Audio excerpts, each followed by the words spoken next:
अर्थ क्या है? महत्वपूर्ण शरीर पाकर महत्वपूर्ण काम करना चाहिए। लेकिन मनुष्य देखिए क्या क्या करता है। मनुष्य मछली मारता है, मुर्गा काटता है, बकरा काटता है, भैंसा काटता है। ये मनुष्य का कृत्य नहीं है। सुबह में हमारे स्वामी सनातन जी महाराज आपको कह रहे थे, अहिरावण का प्रसंग सुना रहे थे कि अहिरावण बलि देने के लिए भगवान को पार कर रहा है।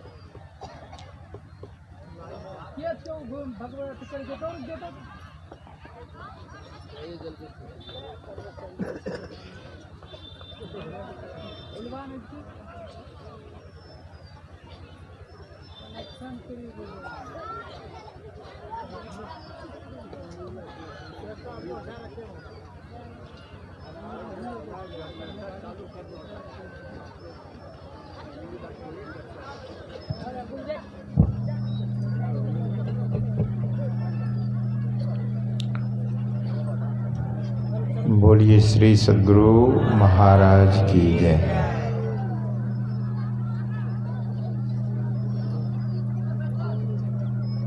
तो मैं निवेदन कर रहा था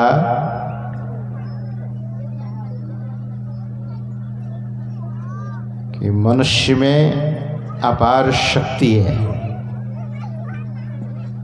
और जो अपनी शक्ति का दुरुपयोग नहीं करता, जो अपनी शक्ति का सदुपयोग करता है, तो मनुष्य कितने कुकृत्य करते हैं। कोई भी जीव मरना नहीं चाहता और मनुष्य के हाथ में यह अधिकार नहीं दिया गया है कि किसी जीव को मार डालो।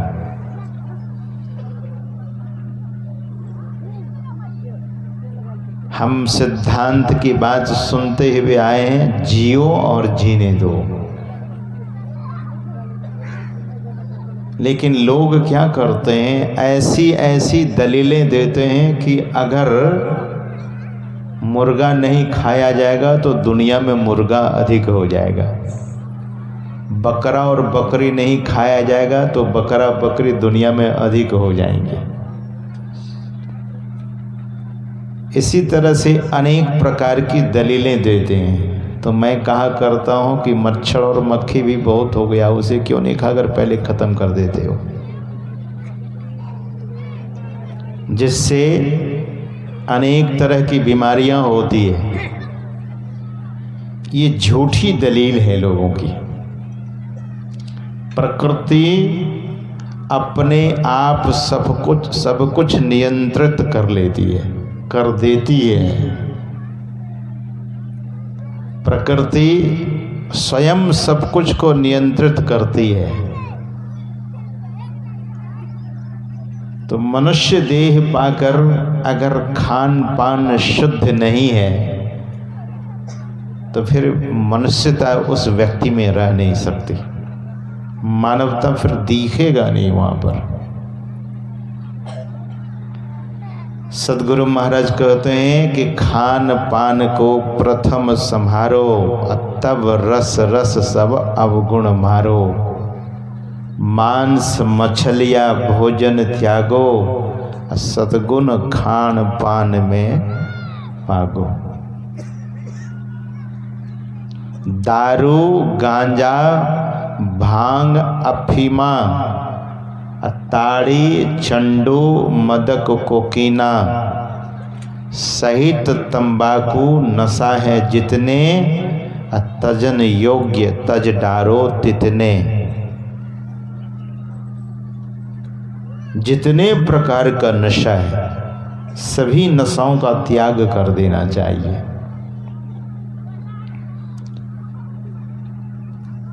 तंबाकू से कैंसर होता है, अनेक तरह की बीमारियां होती है, वाइन से, अल्कोहल से, शराब से अनेक प्रकार की बीमारियां होती हैं।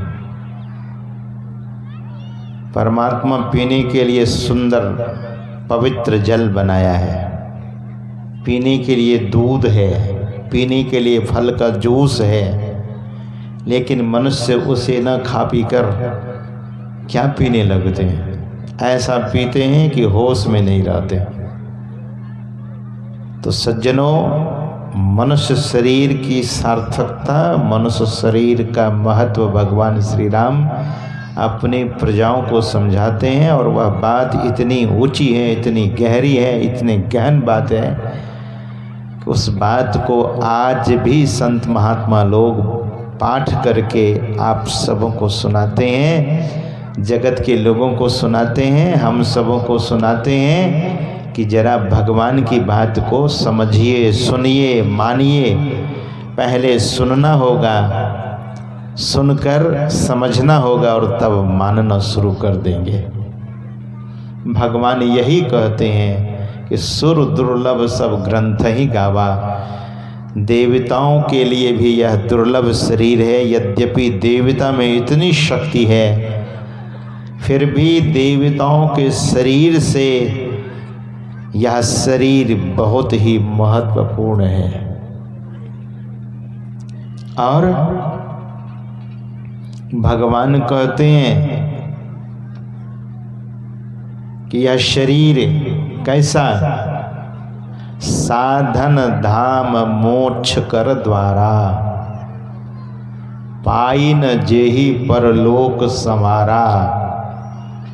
साधनों का घर है और मोक्ष का द्वार है। जितने साधन हम आप देखते हैं, जितने मीन्स देखते हैं, ये सारा मीन्स यानी सारा साधन शरीर में है और मोक्ष का द्वार है। The door of liberation, the door of salvation. साधना साधनाओं का घर है और मोक्ष का द्वार है। अभी आप बहुत सुंदर सुंदर बातों को सुन रहे थे, आप पर बहुत लोग कब्जे जमाते हैं कि आप मेरे, आप मेरे, आप मेरे। अभी सुन रहे थे, स्वामी सनातन जी आपको सुना रहे थे। सज्जनों, दरअसल में मनुष्य अपना जीवन स्वार्थ में जीता है, यद्यपि मनुष्य को परमार्थ में जीवन जीना चाहिए। परम अर्थ, स्व का अर्थ नहीं, केवल अपना। और यहीं से समस्या खड़ी होती है। When you became the selfish, when you are self-centered, the problem strained in your life in a various way. समस्याएं खड़ी हो जाती हैं। इसलिए संत महापुरुष कहते हैं कि स्वार्थ नहीं, परमार्थ। और जो शरीर हम आपको मिला है, शरीर का महत्व तो इतना है कि इस शरीर में लोग आकर बड़ी बड़ी उपलब्धियों को उपलब्ध होते, बड़े से बड़े डिग्रियों को हासिल करते, बड़े से बड़े पद पर चले जाते। कोई साइंटिस्ट बनता है, कोई इंजीनियर बनता है, कोई डॉक्टर बनता है, कोई प्रोफेसर बनता है, कोई टीचर बनता है, कोई कंपाउंडर बनता है, और कोई कंडक्टर बनता है, कोई ड्राइवर बनता है, न जाने क्या क्या लोग बनते हैं। कोई फार्मर बनता है, कोई मिनिस्टर बनता है, कोई वर्ल्ड लीडर बनता है, बहुत कुछ बनता है। साइंटिस्ट लोगों ने बहुत कुछ खोज करके हम लोगों के हाथों में दे दिया है। एक छोटी सी मशीन जिसका नाम है मोबाइल फ़ोन। हर आदमी के हाथों में आज मोबाइल फ़ोन है। वैज्ञानिकों की खोज है, साइंटिस्टों की खोज है, ये मनुष्य ही बनाया है। आपने कभी भी यह नहीं सुना होगा कि इस मोबाइल फ़ोन को बनाने वाला कोई मुर्गा बना दिया, कंप्यूटर को बनाने वाला कोई बकरी बना दिया, इसी तरह से सुपर कंप्यूटर को बनाने वाला कोई सांड और हाथी और ऊंट ने बना दिया। ये सब कुछ बनाने वाला मनुष्य है, मनुष्य। क्योंकि मनुष्य में इतनी क्षमता परमात्मा ने दी है कि संसार के अनेक चीज़ों का रिसर्च कर सुविधाओं का मुहैया कराता है दुनिया की तमाम साइंटिस्ट लोग। और उसके पीछे वैज्ञानिकों का हाथ, उसके पीछे उद्योगपतियों का हाथ है। उद्योगपति वैज्ञानिक को हायर करते हैं, किराए पर लेते हैं और कहते हैं कि मेरे लिए ये चीज़ खोज दो, मैं आपको इतने पैसे दे रहा हूँ। इसी तरह से सरकार भी हायर करती है। भारत में ऐसे कोई वैज्ञानिक जो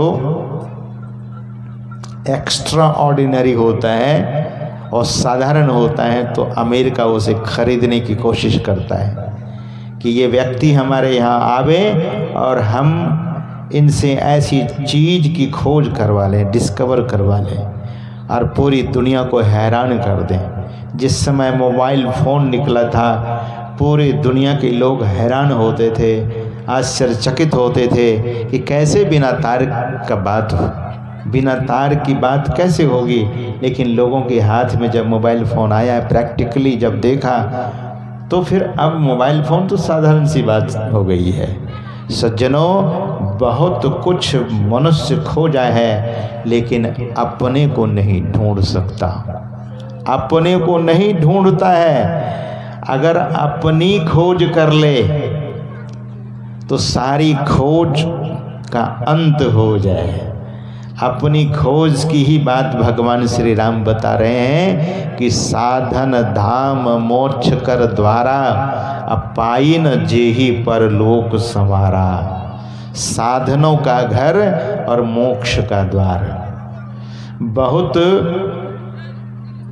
पवित्र और सुंदर शरीर मिला है। The precious body is the human body. बहुत ही प्रिय शरीर है यह शरीर, सबको प्रिय है। इसकी संभाल कितना करते हैं। आपने कभी नहीं देखा होगा कि कोई भैंस अपने सिर पर कंघी मारती है।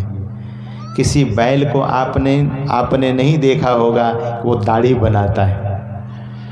किसी कुत्ते और गधे को नहीं देखा होगा कि अच्छा ड्रेस पहनता है, अच्छी पोशाक पहनता है। लेकिन मनुष्य को देखिए, और खास करके जो जमाना अभी आया है, मनुष्य में दो, एक नर और दूसरी नारी है। नर पैंट शर्ट पहन लेता है, धोती पहन लेता है, पाजामा कुर्ता पहन लेता है। लेकिन नारी पुरुष से भी ज़्यादा पहन लेती है। आप लोग अन्यथा न लेंगे। नारी पैंट शर्ट पहन लेती है, जीन्स पहन लेती है तो लोग नहीं हंसते हैं। लेकिन कोई पुरुष अगर साड़ी पहन ले तो बहुत लोग हंसेंगे उन पर। सज्जनों, नारी को सबसे ज़्यादा अधिकार दिया गया है। शास्त्रों में ये पहले से दिया गया है। इस नारी पुरुष को हमेशा सोचना चाहिए। सुविधाएं तो इतनी मिली हैं, इतनी सुविधाएं मुहैया कराया जाता है सरकार की भी ओर से। आप अगर बड़े शहर में जाएंगे, बस में पहले लेडी चढ़ती है तब पुरुष चढ़ते हैं। उसमें लिखा रहता है कि लिखा रहता है लेडी फर्स्ट। तो अधिकार नारी को अधिक दिया गया है और पुरुष को भी दिया गया है। लेकिन अध्यात्म जगत में दोनों को बराबर अधिकार है। जितना अधिकार, जितना राइट्स पुरुष को है उतना ही राइट्स नारी को भी है। सज्जनों, यह शरीर साधनों का घर है। इस शरीर में अपने आप की खोज करें। भले आपका नाम सो एंड सो दिया गया है, किसी का नाम राम है, किसी का नाम श्याम है, किसी का नाम शिव है। भगवान के नाम पर यहाँ के लोग अपना नाम रखते हैं, और ये परंपरा इसलिए कि भगवान का नाम भी इसी बहाने लेंगे। सज्जनों, बहुत नाम रखते हैं और अति से अति सुंदर नाम रखते हैं। नाम दरअसल में शरीर आने के बाद दिया गया। शरीर जब जगत में आया तब नाम दिया गया कि अमुक नाम। नारी है तो स्त्रीन नाम दिया गया, पुरुष हैं तो पुरुष नाम दिया गया। सज्जनों,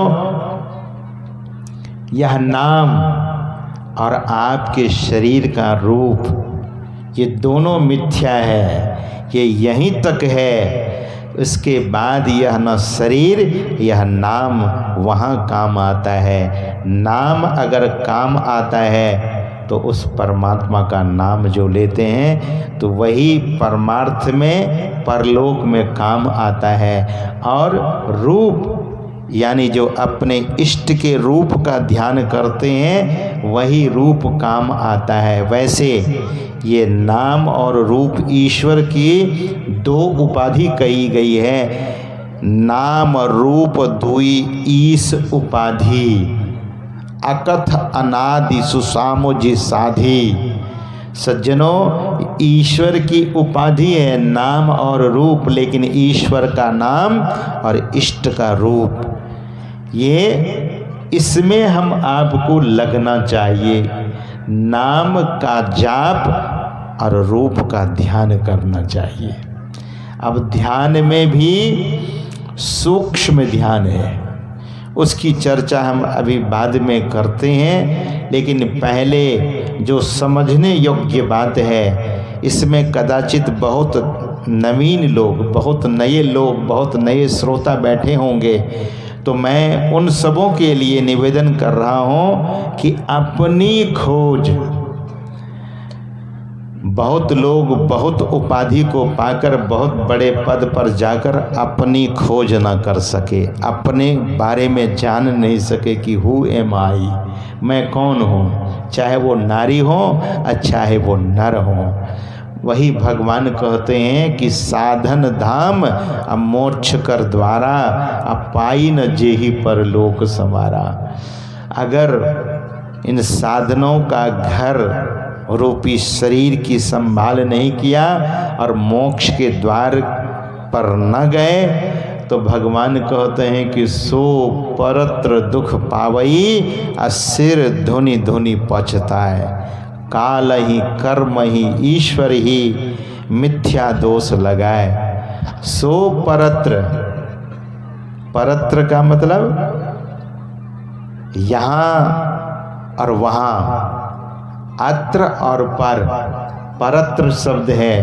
यहाँ भी दुखी होंगे और यहाँ के बाद भी दुखी होंगे, वो परलोक में दुख पाता है, ऐसा भगवान कहते हैं। परत्र मतलब परलोक, और ऐसे अगर आप समझना चाहें तो भगवान कहते हैं कि सो परत्र दुख पावई, उनको बहुत दुख होगा जो इस शरीर की संभाल नहीं करता है। तो सज्जनों, हम आपको सबसे पहले इस शरीर के महत्व को जानते हुए और मोक्ष का जो द्वार इसमें है उस द्वार पर दस्तक देना चाहिए, उस द्वार पर हम आपको जाना चाहिए। और वह द्वार दरअसल में सुखमन द्वार है, वहीं से जीव मोक्ष की ओर जाता है। इसमें मोक्ष का द्वार लगा हुआ है। और सुखमना, इसलिए सद्गुरु महाराज कहते हैं कि सुखमन बिंदु को धरो दृष्टि से, असुरत छुड़ाओ पिंड सृष्टि से। थोड़ी सी आध्यात्मिकता की चर्चा मैं कर रहा हूँ, क्योंकि यह संत मत का सत्संग है। यह बात अगर समझ में आ जाएगी तो आप अभ्यास भी करेंगे। और दूसरी बात, इस युक्ति के संबंध में आप सीख लेंगे तो अभ्यास करते करते मोक्ष के द्वार में आप प्रवेश कर जाएंगे। साधक मोक्ष के द्वार में प्रवेश कर जाता है। कैसे ध्यान करना है, कैसे ध्यान में जो प्रकार दिया गया है, टाइप्स ऑफ मेडिटेशन है, क्या है, मेथड है। पहले मानस जप, उसके बाद मानस ध्यान, उसके बाद दृष्टि योग, और बाद में नादानुसंधान यानी सुरत शब्द योग का अभ्यास। यह जो आध्यात्मिक चीज है, अगर इसे न सुनाया जाए और आप न सुनेंगे तो करने की इच्छा नहीं होगी, करने के लिए प्रेरित नहीं होंगे। You are not going to inspire to do such auspicious thing in your life. मतलब अगर हम इस बात को न सुनेंगे तो फिर करने की भी इच्छा नहीं होगी। तो जिससे जीवन में कल्याण हो, जिससे आपका आत्म कल्याण हो, उस बात को अवश्य सुनिए। और इसीलिए बहुत सारी कथाओं को न कहते हुए वैसे पुराणों में कथा भरी पड़ी है, एक से एक प्रसंग है, लेकिन समास रूप में इस बात को हम इसलिए रख रहे हैं कि लोग इसे जानकर प्रेरित हों और सीख कर इसे करें। जो सीखे हुए हैं वे मुस्तैदी के साथ, संलग्नता के साथ करें, और जो लोग इस बात को न सीखे हैं उनको सीख करके करना चाहिए। मतलब युक्ति, जब तक युक्ति नहीं जानेंगे तब तक इस चीज को नहीं कर सकेंगे। तो भगवान थोड़ी सी और आगे चर्चा करते हैं। भगवान कहते हैं कि नर्तन पाए विषय मन देही, अब पलट सुधा ते 60 बिसलेही। भगवान एक कड़े शब्दों का उपयोग करते हैं। लोगों को, उस व्यक्ति को, उस पुरुष को या उस नारी को भगवान सठ कहते हैं। सठ तो एक प्रकार की गाली है। यद्यपि भगवान श्री राम मर्यादा पुरुषोत्तम हैं, लेकिन भगवान कहते हैं कि जो विषयी हैं, जो विषय लंपट हैं, उसे मैं सठ कहता हूँ। वे कहते हैं नर्तन पाई, मनुष्य का शरीर पाकर विषय में मन देता है, विषयासक्त होता है, तो ऐसे लोग दरअसल में सठ हैं। वे कहते हैं ताही कब हूँ भल कही न कोई, गुंजा ग्रहई परस मणि खोई।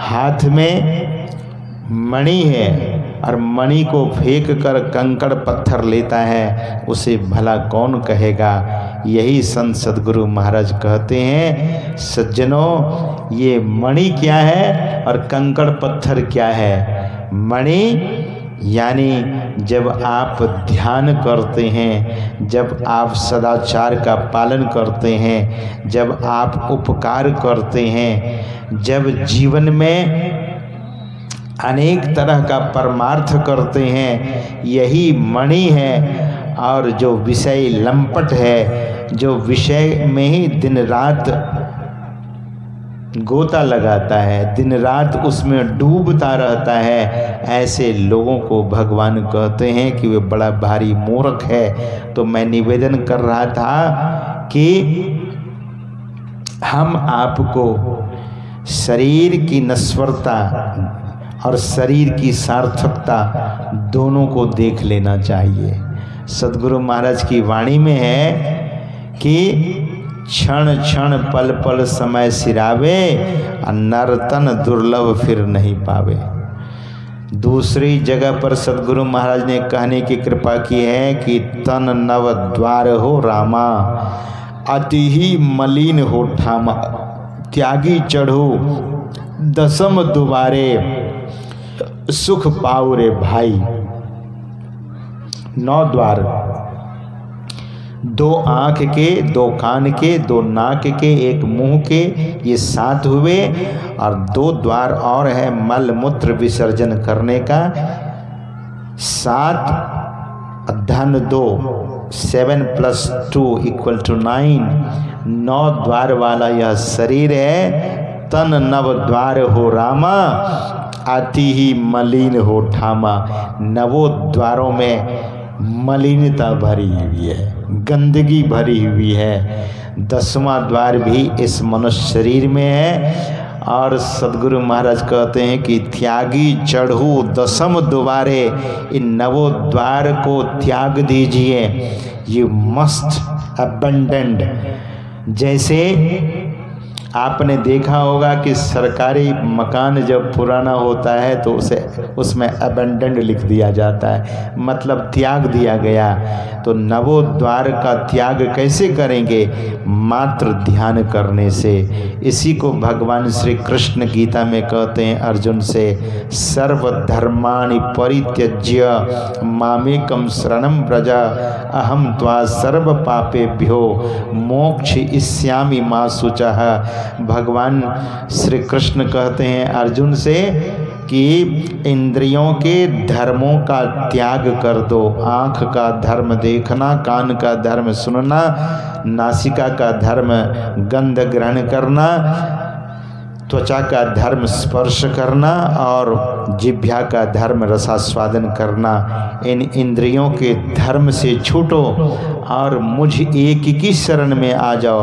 परमात्मा एक ही एक है। जैसे अग्नि एक है उसी तरह से परमात्मा भी एक है। और भगवान कहते हैं कि मुझ एक की शरण में आओ, लेकिन इंद्रियों के धर्मों को छोड़कर। मतलब यह क्रिया दृष्टि योग की क्रिया है, नादानुसंधान की क्रिया है। जो लोग दृष्टि योग करेंगे वे 10वें द्वार में प्रवेश कर जाएंगे।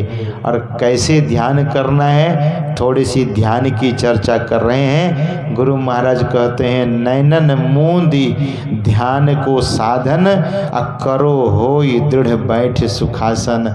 मानस जाप नाम गुरु केरा, मानस रूप ध्यान उन्हीं केरा। यह अवलंब ध्यान कछ होई, पुनः दृष्टि बल कीजय सोई। सुखमन बिंदु को धरो दृष्टि से, सुरत छुड़ाओ पिंड सृष्टि से।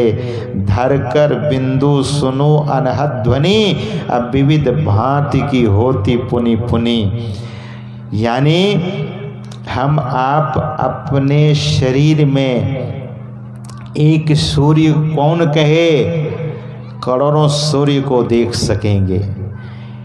साधक को जब अनुभूति होने लगती है तो वे चंद्रलोक को देखते हैं, सूर्यलोक को देखते हैं, और इसी तरह से विष्णु लोक देखते हैं, ब्रह्मा के लोक का दर्शन करते हैं। इसी तरह से शिवलोक का, लोकांतरों का वह दर्शन करने लगता है, जिनको दिव्य दृष्टि मिल जाती है। यहाँ तो लोग केवल भगवान का नाम सुनते हैं और भगवान का मंदिर देखते हैं, लेकिन भगवान का असली लोक का दर्शन वही करता है जो दृष्टि योग की साधना करता है, जो नादानुसंधान की क्रिया करता है।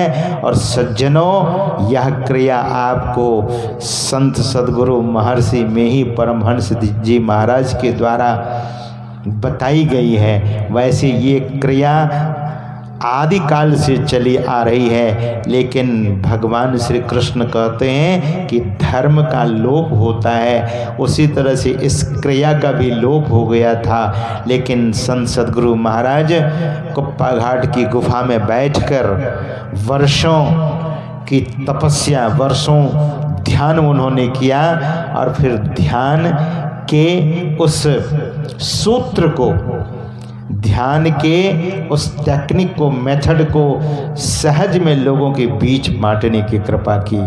तो अभी तो लोग केवल भगवान का नाम सुनते हैं कि भगवान शिव हुए, ब्रह्मा जी हुए। लोग सुनते हैं कि भगवान महानारायण भी हैं, भगवान महाविष्णु भी हैं, लेकिन दृष्टि साधना जब करेंगे तो साक्षात इन ईश्वर कोटि के देवताओं का दर्शन होगा। ये कोई साधारण बात नहीं है। और यही बात अगर सुनाया जाए जिससे आपका काम बनेगा, आपकी भक्ति में प्रगाढ़ता आएगी। वैसे जो शुरू में प्रारंभिक पूजा है, प्रारंभिक उपासना है, 2 पुष्प तोड़ करके भगवान के चरणों में लोग चढ़ा देते हैं, 2 अगरबत्ती जला देते हैं और 2 बार भगवान का नाम ले लेते हैं, या 5 बार या 100 बार भगवान का नाम ले लेते हैं। इससे भगवान की प्राप्ति नहीं होती है। जैसे आप एटीएम के पास जाकर पैसे यूँ नहीं निकालेंगे बटन दबा दबा कर, नहीं, आपके पास कोड होगा तो उस एटीएम मशीन से पैसा ले सकते हैं। इसी तरह से आप अपने कंप्यूटर को ऐसे नहीं खोल सकते जब तक आपके पास पासवर्ड नहीं है। पासवर्ड है तो आप अपने कंप्यूटर को ऑपरेट कर लेते हैं, चला लेते हैं। इसी तरह से ध्यान की भी युक्ति है, ध्यान का भी सूत्र है। महापुरुषों ने हम आपको ध्यान का सूत्र देने की कृपा की है। जो लोग ध्यान करते हैं, और एक बात आप याद रखेंगे, मैं अक्सर बराबर कहा करता हूँ कि हमारे हरिद्वार ऋषिकेश में और अयोध्या में, वृंदावन में, काशी और मथुरा में एक आरती गाई जाती है, ओम जय जगदीश हरे। उस आरती में जो ध्यावे फल पावे, जो ध्यान करेंगे उन्हीं को यह फल मिलेगा। क्या? दुख बिन से मन का, उन्हीं का मन का दुख समाप्त होगा। और शुभ शुभ सम्मति घर आवे, कष्ट मिटे तन का। शुभ सम्मति, वैसे लोगों ने उसको सुख संपत्ति अभी कर दिया है। शुभ सम्मति, अगर बुद्धि खराब हो जाए तो धन की कोई गणना नहीं है। इसीलिए परमात्मा से बुद्धि मांगिए, बुद्धि मांगना चाहिए। अगर मांगनी हो तो बुद्धि मांगे, मांगनी ही हो तो भक्ति मांगे। सज्जनों, मैं निवेदन कर रहा था कि यह जो युक्ति है, ध्यान की युक्ति, यही सद्गुरु महाराज अपने शरीर को गला दिया था। हड्डी हड्डी गुरु महाराज की गिनी जा सकती थी, इतनी गहन तपस्या उन्होंने की और ध्यान की क्रांति लोगों में दी है। वैसे तो सत्संग कथाएं बहुत होती हैं, लेकिन संत मत का महात्मा जब कहीं भी कथा करते हैं, कहीं सत्संग करते हैं, तो जिससे लोगों का परम कल्याण होगा उस बात की चर्चा अवश्य करते हैं। गुरु महाराज कहा करते थे कि जिस सत्संग में बिंदु और नाद की चर्चा नहीं हो वह संत मत का सत्संग कहकर जानने योग्य सत्संग नहीं है। बिंदु और नाद की चर्चा अवश्य होनी चाहिए। अगर आप बिंदु और नाद को नहीं सुनेंगे, क्या है बिंदु ध्यान और क्या है नाद ध्यान, तो फिर कभी सीखने की इच्छा नहीं होगी, ना ही करने का कोई प्रश्न होगा। इसीलिए महापुरुष ने कहा कि इस शरीर में जो मोक्ष का द्वार है, जो सुखमन द्वार है, जो तिल द्वार है, जो हरिद्वार है, हरि का द्वार आपके दोनों भावों के बीच में अवस्थित है। हरिद्वार, भारत भूमि ऐसी है कि इस भूमि पर अनेक ऐसे तीर्थ स्थल हैं जिसका नाम शुद्ध आध्यात्मिक रखा गया है। जैसे मथुरा, मथुरा का मतलब जिसको थोड़ा नहीं जाए, जिसका नाश नहीं किया जाए, उसको मथुरा कहते हैं। जैसे अयोध्या, जहाँ कोई युद्ध नहीं हो उसको अयोध्या कहते हैं। जैसे हरिद्वार, जहाँ हरि का द्वार हो। आप कभी हरिद्वार जाएंगे, सिंह द्वार देखेंगे तो 2 पर्वत हरिद्वार के दोनों तरफ खड़ा है और वहीं से रास्ता ऊपर की ओर जाता है, हिमालय की ओर। तो सज्जनों, हम आपके शरीर में वह हरिद्वार भी है, वह अयोध्या भी है, वह काशी भी है।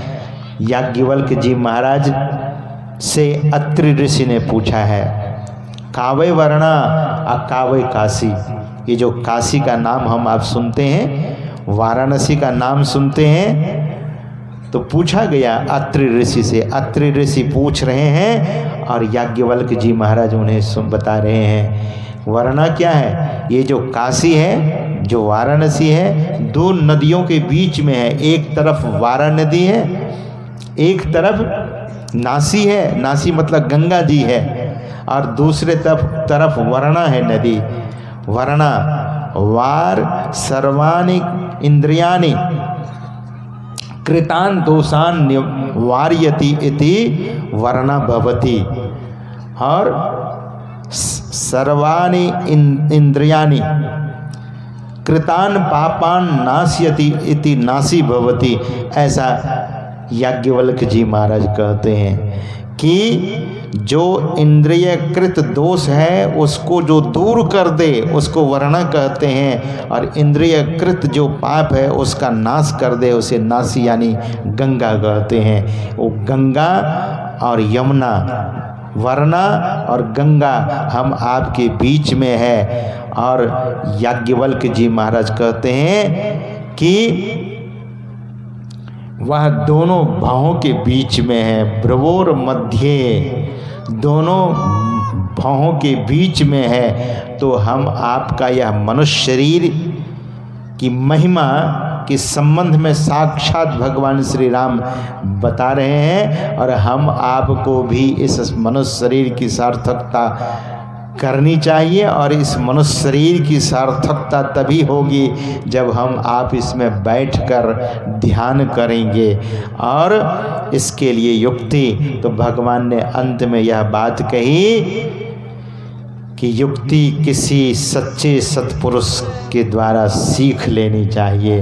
तो हम लोगों को संत सद्गुरु महाराज ने जो युक्ति देने की कृपा की है, सत्संग में उसी युक्ति को साधु महात्माओं के द्वारा बताई जाती है कि वह युक्ति को दीक्षा कहते हैं, उसी को भजन भेद कहते हैं, उसी को नाम दान कहते हैं। जो दीक्षा लेते हैं, जो भजन भेद लेते हैं, जो नाम दान लेते हैं, ऐसे व्यक्ति ध्यान कर मनुष्य शरीर की सार्थकता करते हैं। तो कल सुबह में जो लोग ध्यान करने के इच्छुक होंगे, अपना परम कल्याण करना चाहते हो और सच्चा आध्यात्मिक व्यक्ति बनना चाहते हो, really if you want to be a real spiritual person, then you must learn the technique और मेथड ऑफ द मेडिटेशन।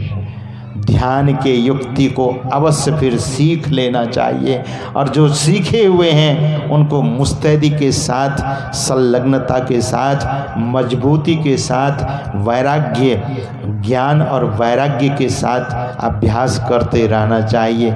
जो ऐसा करते हैं वे दरअसल में संत मत के पक्के सत्संगी होते हैं। संत मत का मतलब कोई अलग संप्रदाय नहीं, अलग कोई मत नहीं, जो सभी संतों का मत है, सभी महापुरुषों का मत है, सभी उन प्रज्ञा पुरुषों का मत है जो अपने जीवन में आत्म उपलब्धि कर चुके। ऐसे संत महापुरुषों का मत को संत मत कहते हैं। Wisdom of all saints is the Sant मत।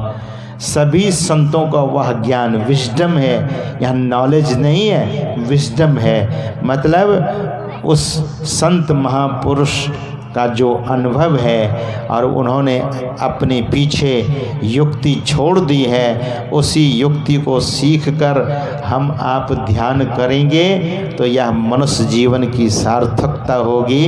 अब इसमें भगवान कहते हैं करंधार सद्गुरु दृढ़ नावा। सज्जनों, आपने अपने बच्चों को सिखाया है, आपने ज्ञान दिया है।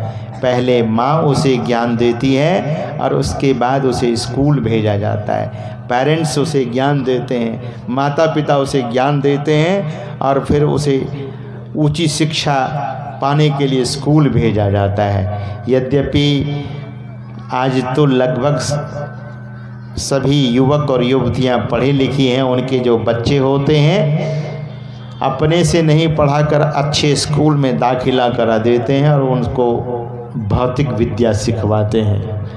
लेकिन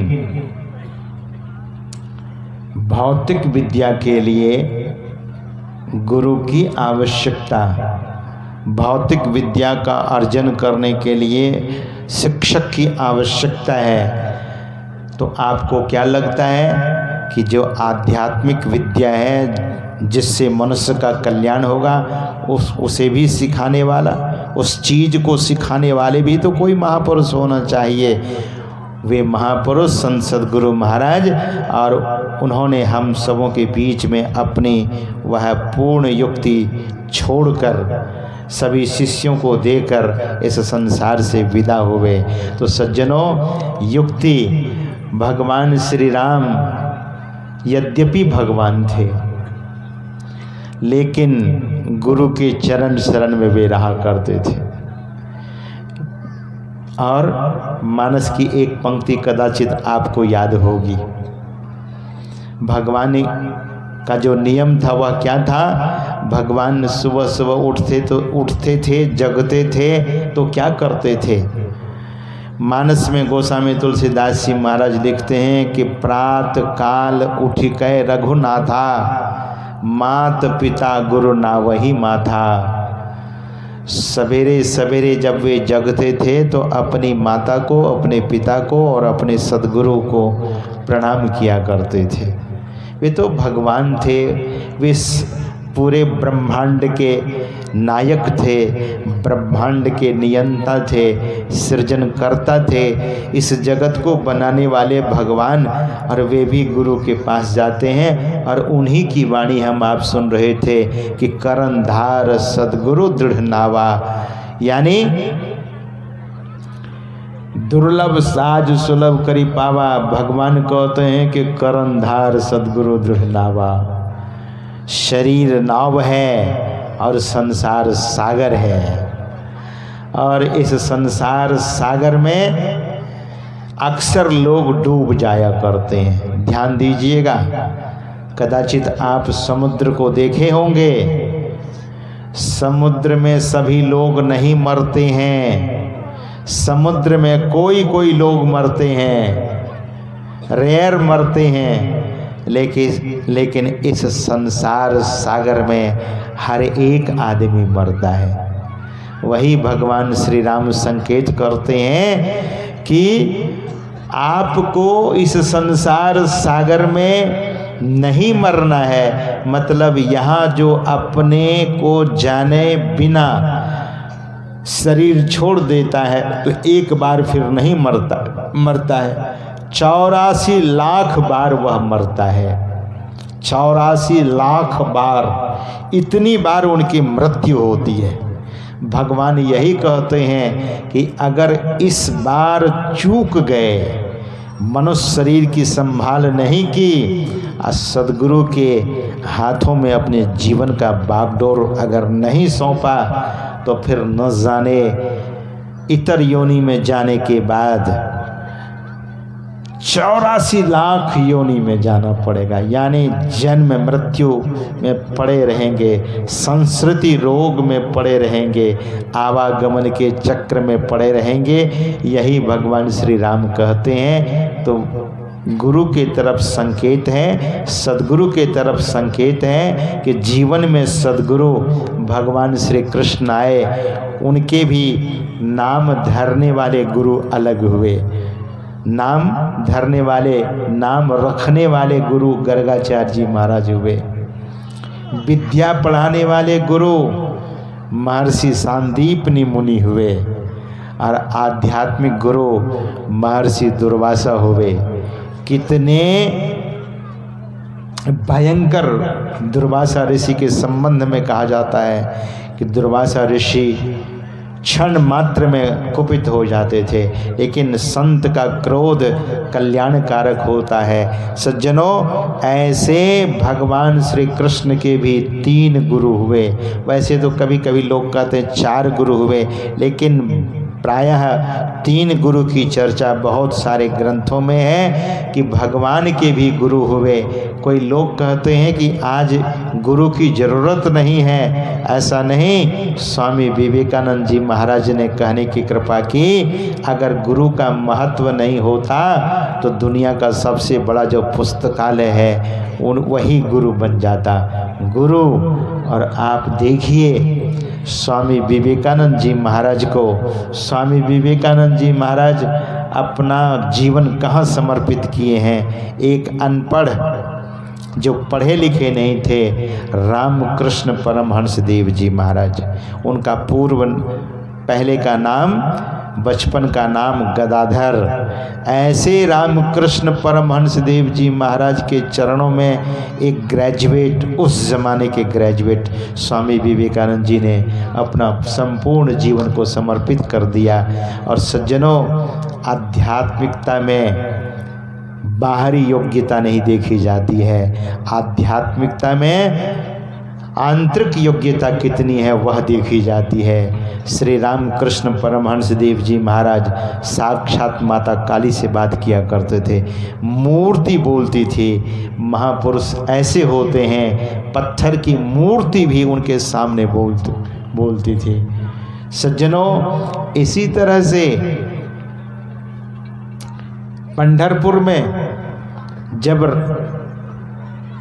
नामदेव जी महाराज, ज्ञानदेव जी महाराज, तुकाराम, भक्त तुकाराम, गोरा कुम्हार इत्यादि कीर्तन करने लगे, काशी से महात्मा कबीर, उनके कान में संतों की कीर्तन गूंज उठी, तो काशी से पंढरपुर यानी महाराष्ट्र पहुँचे और सभी संत लोग कीर्तन करने लगे। तो भगवान की मूर्ति भी मंदिर से निकलकर साधु महात्माओं के बीच में पत्थर की मूर्ति नाचने लगी। हैरान हो गए सब लोग देखकर कि भगवान मंदिर से निकलकर, वो भी पत्थर की मूर्ति, और संत महापुरुषों के बीच में नाचने लगे। तो वहाँ तो भगवान को धोती पहनाया जाता है। तो भगवान को की धोती जब खुलने लगी तो संत कबीर साहब ने कहा कि प्रभु, आपकी धोती नीचे गिरी जा रही है, आप नंगे हो जाएंगे। तो भगवान धोती संभाल कर लज्जित होकर वहीं खड़े हो गए।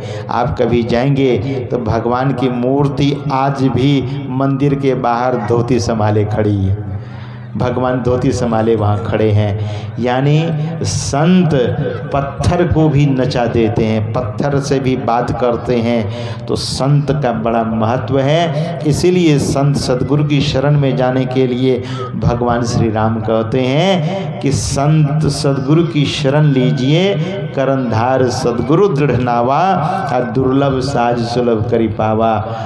तब भगवान एक निर्णय देते हैं कि जो न तरई भव सागर, नर समाज अस्पाय, असो कृत निंदक मंद मति, आत्महन गति जय। जो मनुष्य शरीर को पाकर परमात्मा की भक्ति नहीं करता है, उनको आत्महत्या का दोष लगता है। आप जानते हैं ये सुसाइड, अंग्रेजी में सुसाइड कहते हैं। आत्महत्या शास्त्र में आया है कि आत्महत्या सबसे बड़ा पाप है। आत्महत्या से बढ़कर दूसरा कोई पाप नहीं है। इतना बड़ा पाप है कि मनुष्य उस जघन्य पाप से उबर नहीं सकता है। तो भगवान क्या कहते हैं कि जो लोग परमात्मा की भक्ति नहीं करते, जो परमात्मा की आराधना, उपासना और ध्यान नहीं करते, ऐसे लोगों को भी आत्महत्या का ही दोष लगता है। इसलिए हम सबों को चाहिए कि अपनी सुंदर से जीवन में आत्महत्या का दोष न लगे, परमात्मा की भक्ति करें और मनुष्य शरीर को सार्थक और सफल करें। और यह केवल ध्यान करने से पहले प्रारंभ में जो सेवा पूजा करते हैं, सुमरन करते हैं, वो तो ठीक है, लेकिन किसी सच्चे संत महापुरुषों से युक्ति सीख कर भक्ति करें और मनुष्य जीवन को सफल करें। तो ज़्यादा नहीं कहते हुए, ठंड का समय है, लोग दूर दूर से आए हुए हैं। हमारे स्वामी सनातन जी कह रहे थे कि महाराज दूर दूर से लोग आए हैं, लोगों को समय से घर भी लौटना है। तो मैं समय पर अपने वाणी को विराम देता हूँ। आगे की सूचना आपको सनातन जी महाराज देंगे और जो भी आगे का कार्यक्रम है उनका संपादन आप करेंगे। इन्हीं शब्दों के साथ एक बार प्रेम से बोलिए श्री सद्गुरु महाराज की जय। श्री सद्गुरु महाराज की जय। बातें हैं अनमोल, मोल नहीं एक एक की, कहूँ जो चाहो कहन संत पद निज सिर की। तो एक एक अनमोल वचन हम लोगों ने सुना और ये बड़ा ही अद्भुत है। देखिए आप लोग 2-4 मिनट और जरूर बैठे रहिए। एक शब्द जो शिष्य को जो गुरु दे बताए, तो धरती पर ऐसा द्रव्य नहीं जो देकर ऋण उतराए। तो हम लोग ऋणी रहेंगे और अभी आगे भी प्रश्न है। तो मुझे तुमने दाता बहुत कुछ दिया है, तेरी शुक्रिया है, तेरी शुक्रिया है, परंतु आप लोग भी धन्यवाद के पात्र हैं। गम नहीं बिकता बाजार में और बहुत सारे गम हैं इन छोटे से संसार में। हो अगर दुनिया से दुखी तो स्वागत है आपका गुरु के दरबार में। वैसे आप लोगों ने गुरु के दरबार की शोभा बढ़ाई यहाँ उपस्थिति दे करके, और इस तरह से आपके जीवन का भी शोभा हमेशा बढ़ता रहे। इस जीवन के बाद के आने वाला जीवन भी का भी शोभा बढ़े, सुख मिले, तो हर जीवन में मनुष्य जीवन मिले और भक्ति मिलता रहे। इससे बढ़ के और कोई उपलब्धि नहीं। और इसी के लिए ये जुक्ति होती है। तो पूज्य श्री के वचनों में हम लोग सुन रहे थे कि जो जुक्ति ले लेते हैं वो महाभय से बच जाते हैं। गुरु महाराज ने करने की कृपा की कि जो महाभय है मनुष्य के अलावा जो दूसरे शरीर में चले जाते हैं वही महाभय है। तो यदि हम दीक्षा ले लेंगे तो निश्चित रूप से ये महाभय से बच जाएंगे। भक्त बीज बिन से नहीं जो जुग जाए अनंत, ऊंच नीच घर जन्म ले तो वो संत के संत। तो जीवन में ये सबसे बड़ा लाभ है।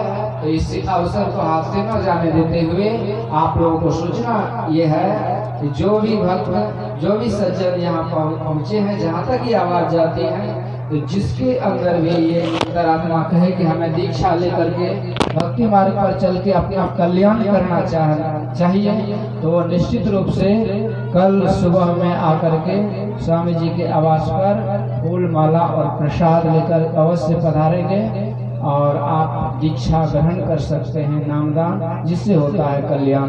तो अधिक न समय लेते हुए आइए हम लोग आरती का गान करते हुए इस सत्संग को यही विश्राम पर। सुबह प्रातः कालीन सत्संग और कल अपराह्न कालीन सत्संग, 2 बेला का सत्संग है। अंत भला तो सब भला।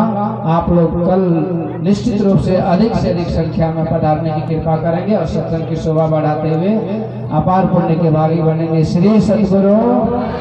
आइए हम लोग आरती का गान करेंगे।